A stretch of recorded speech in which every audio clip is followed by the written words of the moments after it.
आज हमारा दी waiter educational system से हमारा आज कल केमिस्ट्री 9th के लेक्चर हैं, जिसके अंदर हम चैप्टर नंबर 8 को डिस्कस कर रहे हैं। और आज का जो लेक्चर है वो हमारा 47 है।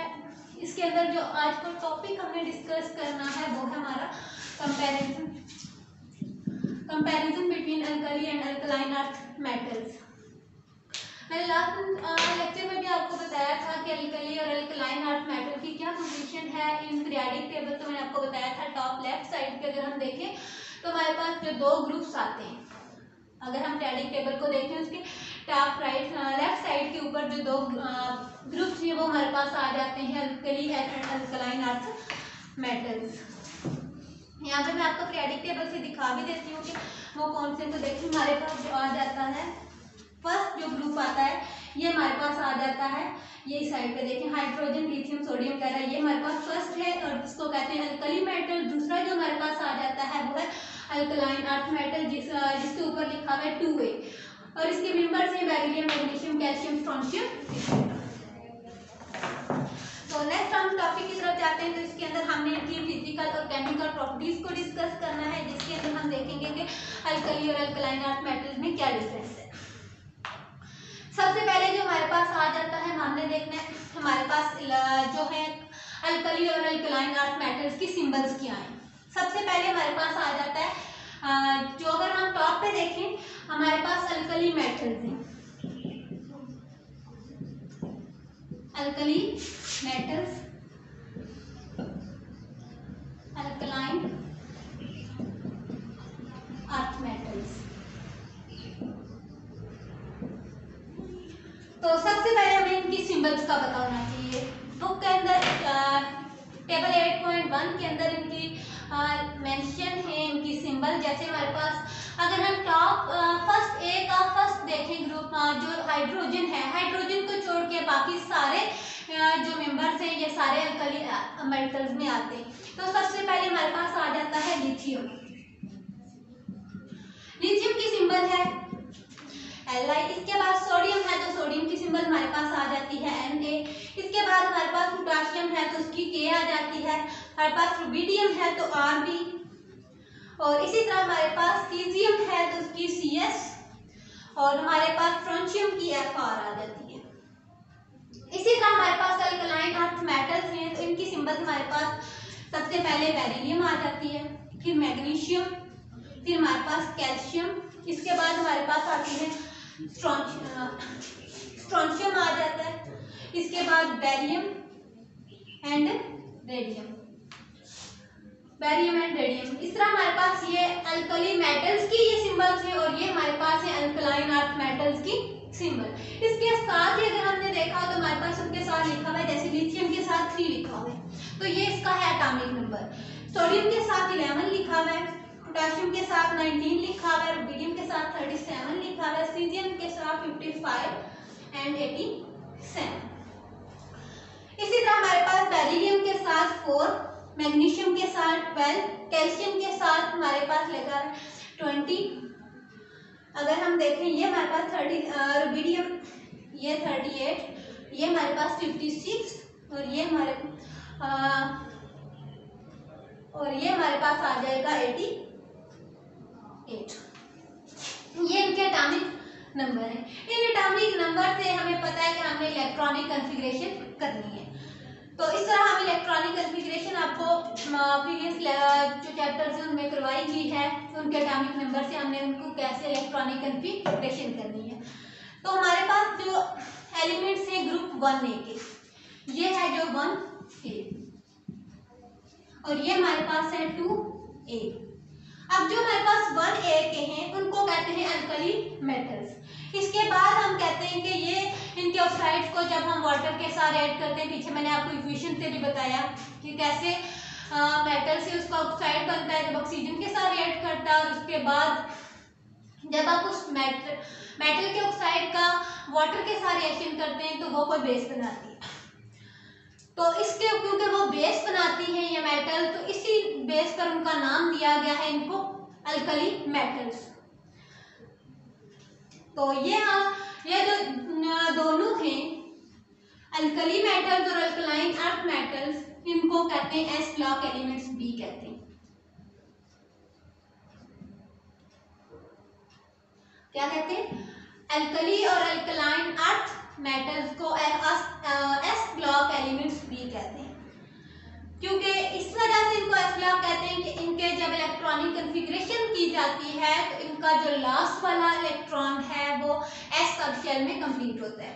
जैसे हमारे पास हम इनमें से कोई भी एक ले लेते हैं, जैसे हम यहाँ पे मैग्नीशियम को ले लें, तो मैग्नीशियम की इलेक्ट्रॉनिक कॉन्फ़िगरेशन मैं करके बता देती हूँ आपको।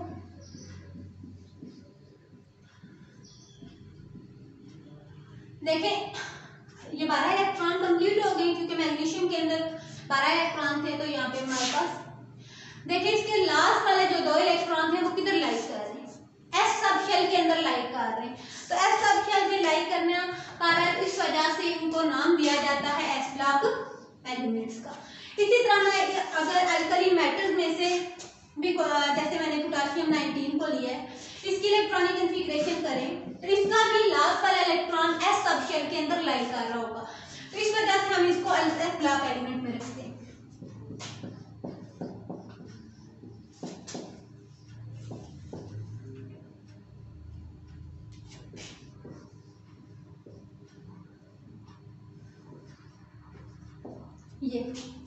अब ये देखिए इसका भी लास्ट वाला इलेक्ट्रॉन है जो वो किधर लाइक कर रहा है, एस सब शेल के अंदर लाइक कर रहा है, तो इस वजह से इसको एस ब्लॉक एलिमेंट का नाम दिया जाता है। इसके बाद आ जाता है हमारे पास अल्कली मेटल्स हैं, जो ये किधर ये पाई किधर जाती हैं, अकरेंस ऑफ अल्कली मेटल्स।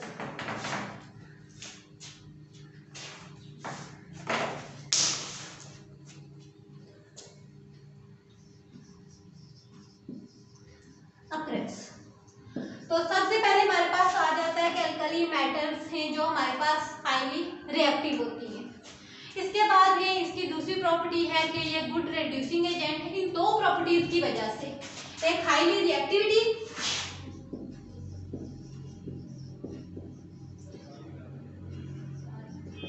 और दूसरी जो प्रॉपर्टी है वो कौन सी है, गुड रिड्यूसिंग एजेंट। इन 2 प्रॉपर्टीज की वजह से ये जो अल्कली मेटल्स हैं, ये 2 प्रॉपर्टीज बताती हैं कि ये कितने अबंडेंट है। ये पहली बात तो ये कि हमारे पास क्योंकि इनकी रिएक्टिविटी हाई होती है, ये फौरन किसी दूसरी मेटल के साथ, दूसरी किसी भी एलिमेंट के साथ ये फौरन रिएक्ट कर लेती हैं। तो दूसरी चीज के साथ रिएक्ट करने की वजह से हम इसको कहते हैं कि ये हाईली रिएक्टिव है। तो दूसरा हम ये इस वजह से रिएक्ट कर लेती है तो फिर ये फ्री स्टेट में नहीं पाई जाती, ये कंपाउंड स्टेट में पाई जाती है कि किसी भी दूसरी एलिमेंट के साथ मिलके ये पाई जाती है। तो इस तरह हम कहेंगे कि they are never found in the free state, they exist in nature as their compound state. क्योंकि ये हाईली रिएक्टिव है तो रिएक्टिव ज्यादा होने की वजह से ये किसी भी साथ वाली, अगर एयर भी के अंदर मौजूद है तो ये एयर के साथ रिएक्ट कर लेगी। तो इस तरह ये एयर के कंपाउंड में पाई जाएगी, लेकिन ये फ्री स्टेट में नहीं पाई जाएगी।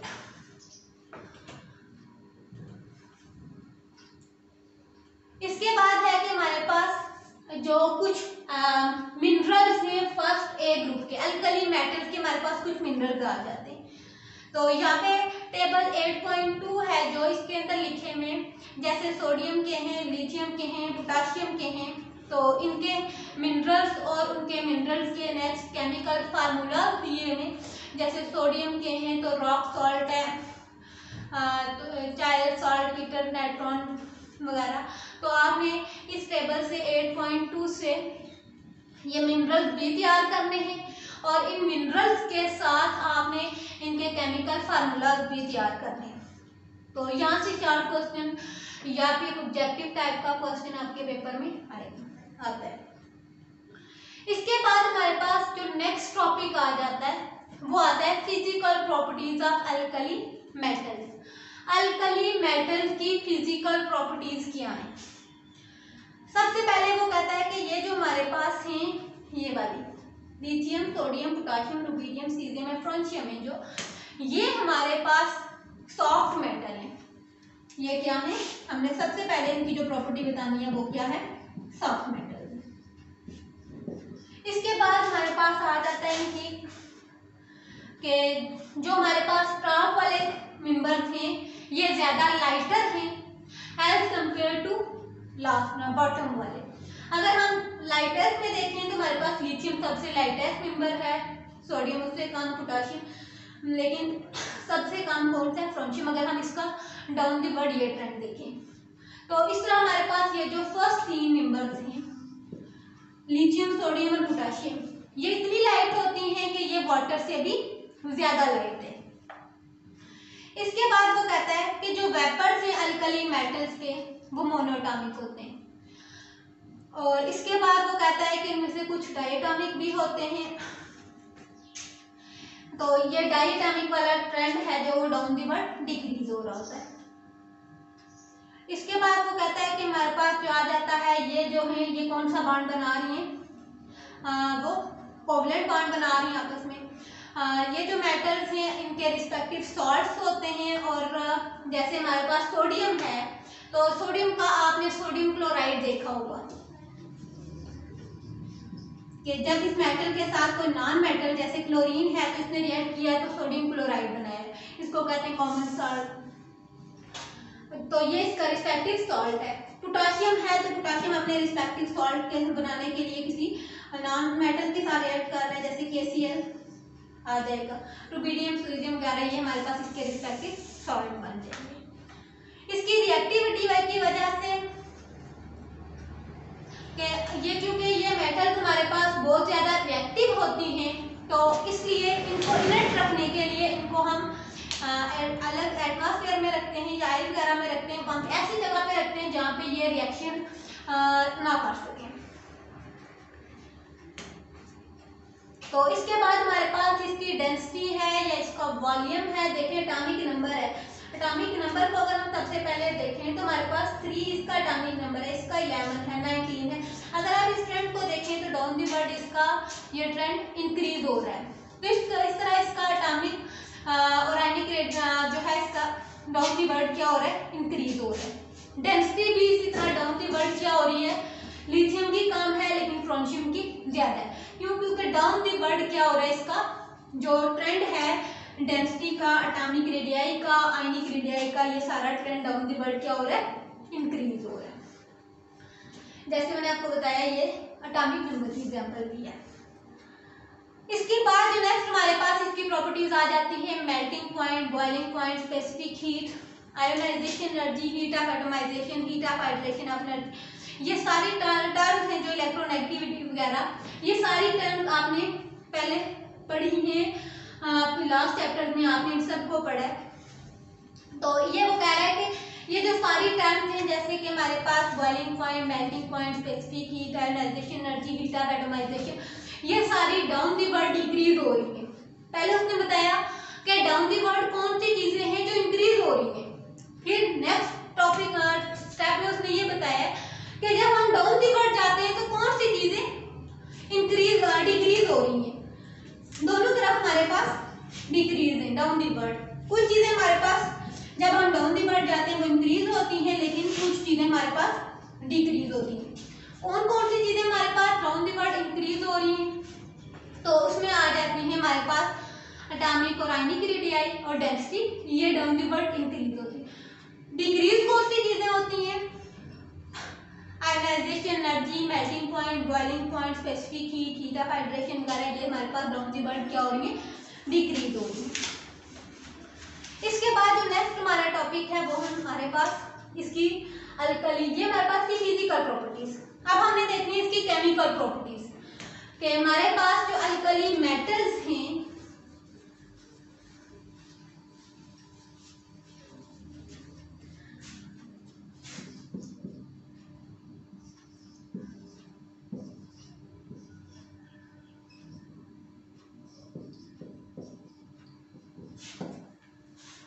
तो ये हमारे पास आ जाते हैं अल्कली मेटल्स।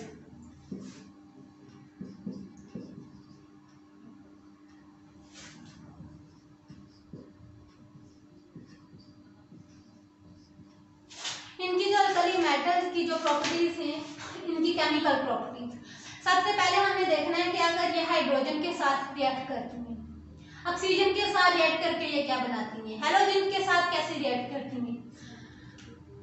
अमोनिया के साथ ये कैसे रिएक्ट करती हैं। अगर ये लिथियम हाइड्रोजन के साथ रिएक्ट कर रहा है तो लिथियम हाइड्राइड बनाएगा, अपने रिस्पेक्टिव हाइड्राइड बनाएगा। इसी तरह हमारे पास ये सोडियम है, तो ये सोडियम जब हाइड्रोजन के साथ रिएक्ट करेगा तो सोडियम हाइड्राइड बनाएगा। पोटासियम अगर हाइड्रोजन के साथ रिएक्ट कर रहा है तो ये भी पोटासियम हाइड्रोड। सबसे पहले आपने देखना है कि ये हाइड्रोजन के साथ कैसे रिएक्ट करती हैं, ऑक्सीजन के साथ कैसे करती हैं, हैलोजन्स के साथ कैसे करती हैं।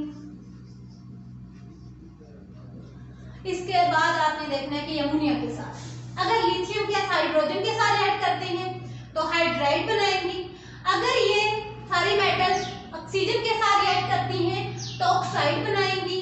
और अगर ये हैलोजन के साथ रिएक्ट करती हैं तो ये रिस्पेक्टिव हैलाइड बनाएंगे। जैसे सोडियम है तो ये किसी हैलोजन के साथ, जैसे हमारे पास हैलोजन में आ जाता है क्लोरीन, तो क्लोरीन के साथ रिएक्ट करके ये क्या बना देता है NaCl। लेकिन सोडियम अगर ऑक्सीजन के साथ रिएक्ट करता है तो ये क्या बना रहा है, सोडियम ऑक्साइड बनाया इसने। तो हम कहेंगे ऑक्सीजन के साथ जब ये मेटल्स रिएक्ट करती हैं तो क्या बनाती हैं, ऑक्साइड बनाती हैं। हैलोजन के साथ रिएक्ट करती हैं तो हैलाइड बनाती हैं। हाइड्रोजन के साथ रिएक्ट करती हैं तो हाइड्राइड बनाती हैं। They react rapidly with water forming hydroxide and evolving hydrogen। कहता है कि ये जो हमारे पास मेटल्स हैं ये सारी जब किसी भी जब ये वाटर के साथ रिएक्ट करेंगी तो हमारे पास आ जाएंगे रिस्पेक्टिव हाइड्रोक्साइड बनेगा और साथ में इवॉल्व होगी हाइड्रोजन गैस। जैसे ये हमारे पास मेटल का ऑक्साइड है, इसने वाटर के साथ रिएक्ट किया तो ये हमारे पास आ जाएगी क्या, सोडियम हाइड्रो ऑक्साइड। इसके बाद वो कहता है कि ये जो हमारे पास अल्कली मेटल्स हैं ये सारे क्या हैं, गुड रिड्यूसिंग एजेंट हैं। इसके बाद इनके कार्बन डाइऑक्साइड के साथ रिएक्ट करेंगे तो कार्बोनेट्स, वाटर के साथ रिएक्ट करेंगे हाइड्रोक्साइड, सल्फर के साथ रिएक्ट करेंगे सल्फेट बनाएंगे। और ये सारे स्टेबल होते हैं टूवर्ड हीट करने से ये अनस्टेबल नहीं होते इसका। लेकिन यहाँ पे जो हमारे पास लिथियम के साल्ट्स हैं ये सारे ये अबनॉर्मल बिहेवियर शो करते हैं और ये हीट सेंसिटिव है। इसके बाद जो नेक्स्ट हमारे पास यहाँ पे टेस्ट योरसेल्फ 8.1 आ जाती है। तो ये सारे क्वेश्चंस हमने जो भी अभी वाला लेक्चर इससे पहले वाले लेक्चर में ये क्लियर हो जाते हैं। इसके बाद नेक्स्ट जो हमारा है, अभी जो हमने देखा है अल्कली मेटल्स की फिजिकल प्रॉपर्टीज और अल्कलाइन अर्थ उन्हीं की केमिकल प्रॉपर्टीज की। अब हमने जो देखना है वो हमारे पास आ जाएगा अल्कलाइन अर्थ मेटल्स। इनकी हमने फिजिकल प्रॉपर्टीज भी देखनी है और इन्हीं की हमने केमिकल प्रॉपर्टीज भी देखनी है।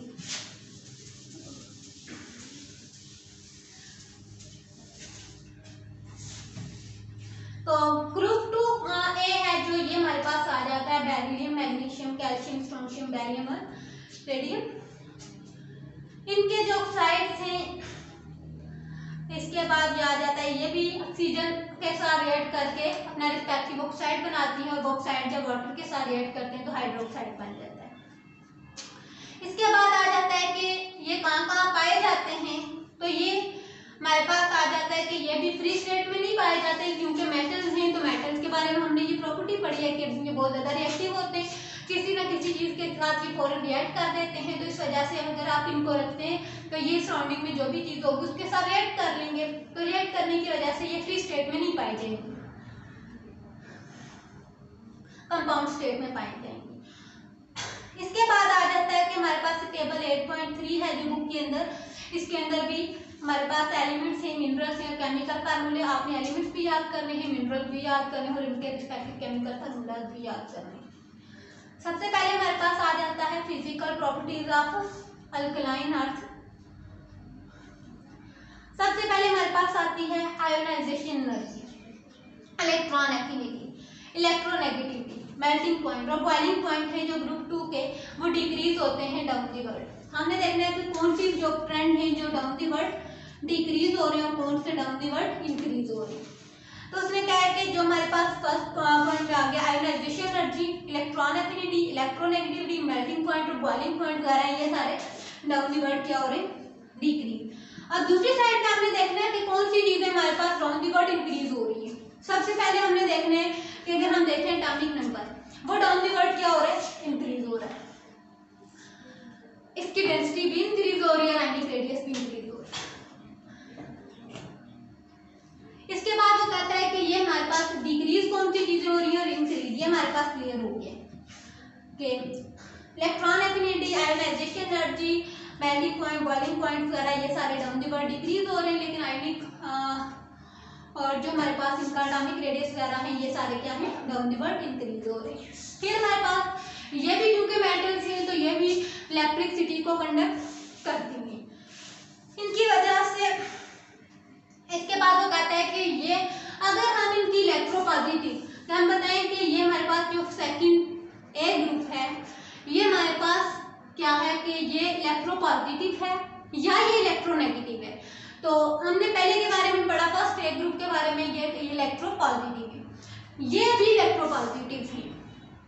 अल्कलाइन अर्थ मेटल्स भी क्या है, इलेक्ट्रोपॉजिटिव है, लेकिन ये first A group alkali metals की निस्बत ये कम इलेक्ट्रोपॉजिटिव है। जो अल्कली मेटल्स हैं इनके अंदर ज्यादा कैपेसिटी होती है as compare to alkaline earth metal. इनके नाइट्राइड स्टेबल होते हैं, इनके कार्बाइड वगैरह भी कार्बन के साथ जो बन रहे हैं ये भी स्टेबल है। इसके बाद जो नेक्स्ट हमारे पास आ जाता है, जो अगर हम इसकी रिएक्टिविटी को देखें अल्कली मेटल्स के टर्म में, तो इनकी रिएक्टिविटी जो होती है अल्कली मेटल्स की निस्बत कम होती है। अल्कलाइन अर्थ मेटल्स की जो रिएक्टिविटी है अल्कली मेटल्स की निस्बत कम होती है, लेकिन बाकी जो नॉन मेटल्स उनकी निस्बत ज्यादा होती है। नेक्स्ट हमारे पास आ जाते हैं इसकी भी केमिकल प्रॉपर्टीज।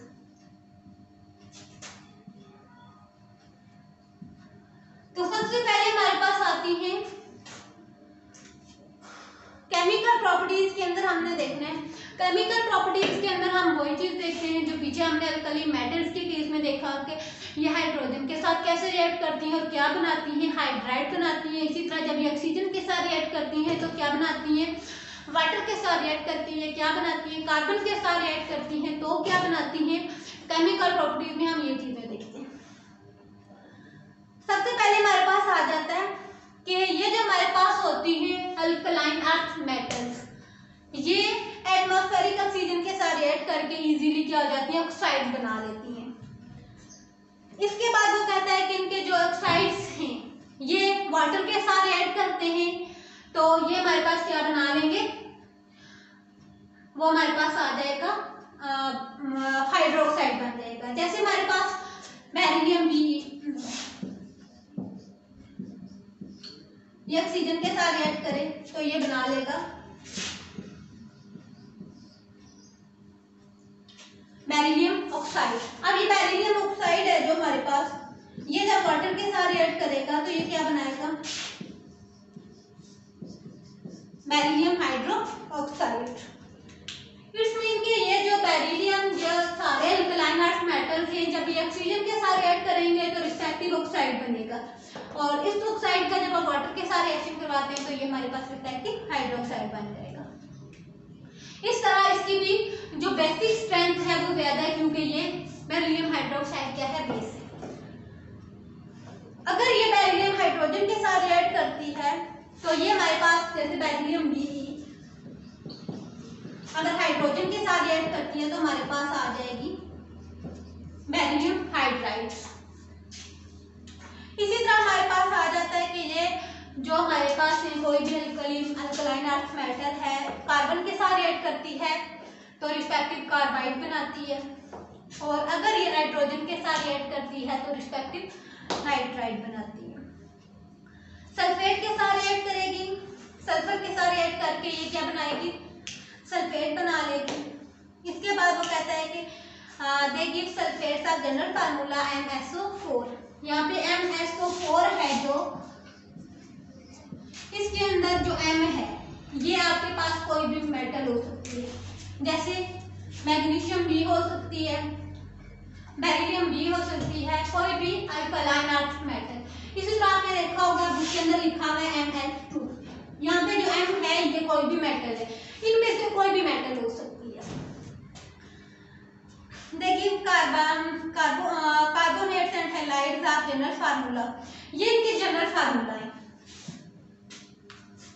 इसके बाद कार्बन के साथ लेयर करके कार्बोनेट बनाते हैं, जैसे MCO3 है तो ये M आपके पास कोई भी ये वाली मेटल हो सकती है। Calcium, caesium, barium give flame test as given in table below. तो ये नेक्स्ट आपका टेबल आ जाता है। जैसे कैल्शियम है तो ये ब्रिक रेड कलर का फ्लेम देता है, स्ट्रोंशियम है तो ये क्रिम्सन कलर का दे रहा है, और बेरियम आपके पास एप्पल ग्रीन कलर का दे रहा है। तो ये आपका आज का टॉपिक था जिसके अंदर आपने कंपैरिजन किया अल्कली और अल्कलाइन अर्थ मेटल्स को।